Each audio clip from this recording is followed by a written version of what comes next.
गुरु ब्रह्मा गुरु विष्णु गुरुदेव महेश्वरो गुरु साक्षात् परम ब्रह्म तस्मै श्री गुरुदेव नमः।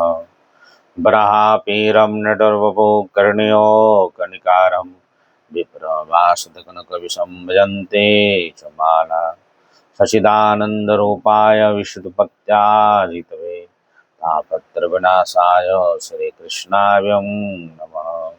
सर्वमंगलं भगवान् विष्णु शंखचक्रपदगदाधारी हे नाथ नारायण हे वासुदेवा हरे परमात्माय नमः वासुदेवाय केशवाय नमः। आज बहुत सुंदर कथा है, श्रीमद् भागवत कथा।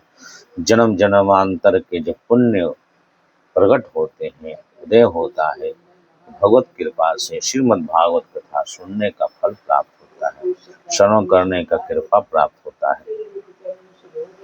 तो आइए समुद्र मंथन का हम लोग आज चर्चा करते हैं। कथा है, भगवान इंद्र को उन्हें समझा दिया था कि जाओ दैत्यों से संधि कर लो और उनसे मित्रता करके, जैसे चूहे और सांप की मित्रता होती है उसी तरह समुद्र मंथन करो। उसमें अनेक रत्न निकलेंगे। कालकूट विष पहले निकला, उसके बाद कामधेनु गाय निकली, उसके बाद जो है रावत हाथी निकला, उच्चश्वा घोड़ा निकला, कौस्तिक मणि निकला, ऐसे चंद्रमा निकले, ऐसे ऐसे सोहमान होके बहुत से रत्न कौस्तिक मणि निकला जो भगवान ने धारण किया। उसके बाद देखते देखते खूब सुंदर बावरी मदिरा निकली जो दलिद्रा देवी है, लक्ष्मी जी की बड़ी बहन है। और उसके बाद जो है लक्ष्मी जी प्रकट हो गई। लक्ष्मी जी जब प्रकट हुई तो सब कोई ललायत हो गया कि हमको प्राप्त हो जाए, हमको प्राप्त हो जाए, हमको प्राप्त हो जाए। सारे देवता दैत्यगण उनके पीछे पीछे लगे। तब उन्होंने कहा कि मैं अपनी स्वेच्छा से वर्णन करूंगी। सब लोग आप बैठे। लक्ष्मी जी अपने वरमाला लेकर चारों तरफ देखने लगी। किसी में देखा कि ये दैत्य है, बलशाली तो है लेकिन राक्षस प्रवृत्ति का है। किसी ने देखा कि जौन बा ये भक्त है, साधु समाज है लेकिन अकिंचन रहते हैं, कोई मतलब नहीं है। कोई तो माया पे विजय प्राप्त कर लेकिन क्रोध को नहीं छोड़ पाया है। ऐसे ऐसे इंद्र को देखा। इंद्र का हमेशा कुर्सी के लिए ललायत रहता है और डर कर भाग जाता है, स्वर्ग भी खतरे में रहता है। एक किनारे भगवान शंख चक्र पद गदा धारण किए हुए मंद मंद मुस्कुराते हुए पौड़े बैठे लेटे हुए थे। लक्ष्मी जी ने देखा कि भगवान तो सब सद्गुणों में भगवान तो हैं, लेकिन मेरा अवहेलना करते हैं, मेरा मुझे मुझे ऐसी नहीं देते हैं, मुझसे प्रेम नहीं करते। फिर भी शतगुणों को देखते हुए लक्ष्मी जी ने भगवान विष्णु को वरमाला पहना दिया। बोलो लक्ष्मी नारायण भगवान की जय। इस तरह लक्ष्मी नारायण का विवाह संपन्न हुआ। फिर इसके बाद समुद्र मंथन होने लगा। समुद्र मंथन करते करते खूब सुंदर भगवान का स्वरूप प्रकट हो गए। हाथ में मणियों में कुंडल, चौड़ी छाती, तरुण अवस्था, सिंह के समान पराक्रम, सौंदर्य, चिकने घुराले बाल और धन्वंतरी भगवान हाथ में कलश लेके आयुर्वेद के साथ प्रकट हो गए। सब देवताओं ने और दैत्यों में जो लड़ाई छिड़ गई, लेकर दैत्य भागने लगे।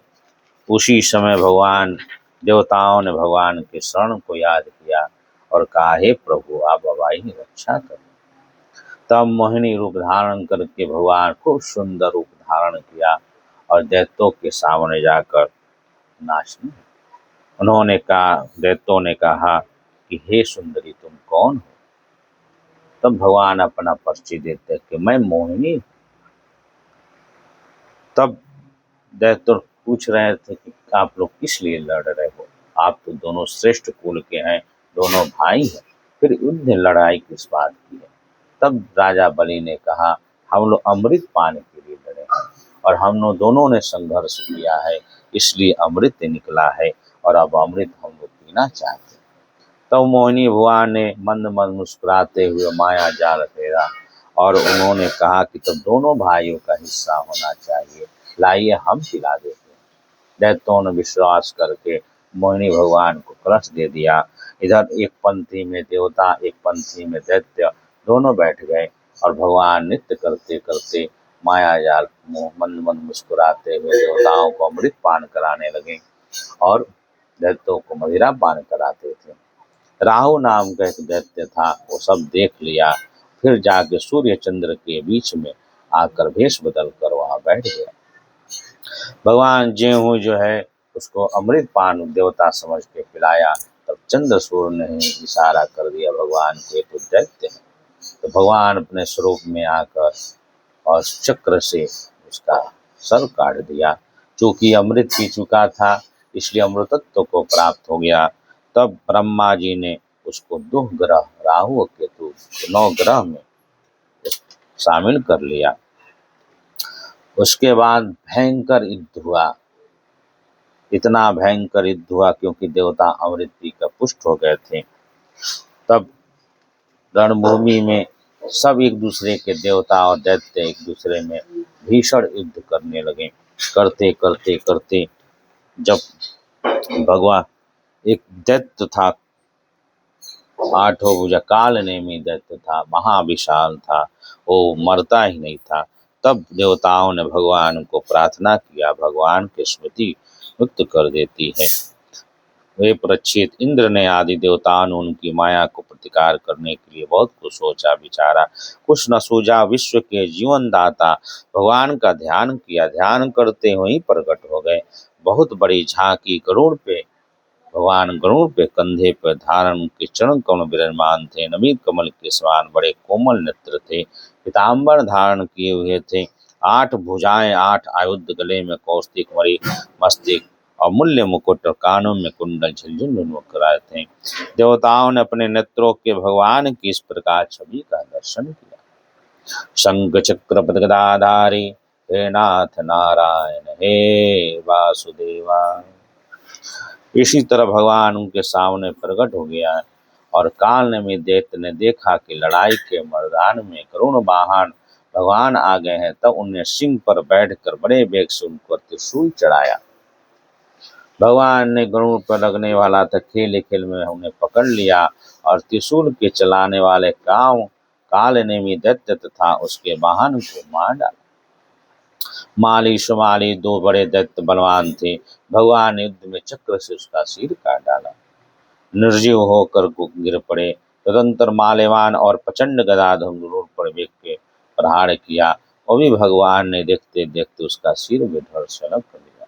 एक काल नेमी जो दैत्य था, ये शतयुग में था, जो द्वापर के अंत में कंस बना, द्वासरा जन्म लेकर कंस के रूप में पैदा हुआ था, वही कंस था काल नेमी जो था। इसी तरह देवा संग्राह भयंकर युद्ध हुआ विशाल, सब देखते देखते राक्षस मर गए और बलि भी मारा गया। शुक्राचार्य जी ने क्या किया, उनको ले जाकर सजनी बुद्धि से फिर जीवित कर दिया। इस तरह भगवान नारद जी कहते हैं, देवताओं भगवान की भुजाओं में छत्र छाया में रहकर उन आप लोगों ने अमृत प्राप्त कर लिया है और लक्ष्मी जी भी आपकी कृपा हो उससे और वृद्धि की, इसलिए आप लोग अब लड़ाई बंद कर दी। जब नारद जी ने आकर समझाया, सारे देवता ने भगवान नारद जी की बात मानी और लक्ष्य फिर इंद्र जो दुर्वासा ऋषि के श्राप से सिरहीन हो गए थे, फिर सिर से संपन्न होकर सर्व की प्राप्ति किया। जब शुक्राचार्य जी ने फिर असुरों को गर्दन कटे हुए थे, फिर अपने सौजनी बुद्धिया से सभी राक्षस और बलि को जीवित कर दिया। तो आज की कथा यही है। श्रीमद् भागवत कथा में अनेक प्रकार की कथा है, भगवान का चिंतन है। जब जन्म जन्मांतर का पुण्य उदय होता है तो श्रीमद् भागवत कथा सुनना, पठन पाठन करने का सौभाग्य प्राप्त होता है। इस कलिकाल में हरि नाम संकीर्तनम यश्च कलौ नास्ति आए कीर्तन कर लिया जाए। जय सिया राम, जय जय सिया राम, मंगलमूर्ति मारुति धाम। जय सीताराम जय जय सीताराम। मंगलमूर्ति मारुति धाम। जय सिया राम जय जय सिया राम। मंगलमूर्ति मारुति धाम। जय राधे श्याम जय जय राधे श्याम। सच्चिदानंद रूपाय विशुद्धपत्यादितवे तापत्र विनाशाय श्री कृष्णाय नमः। हरे कृष्णा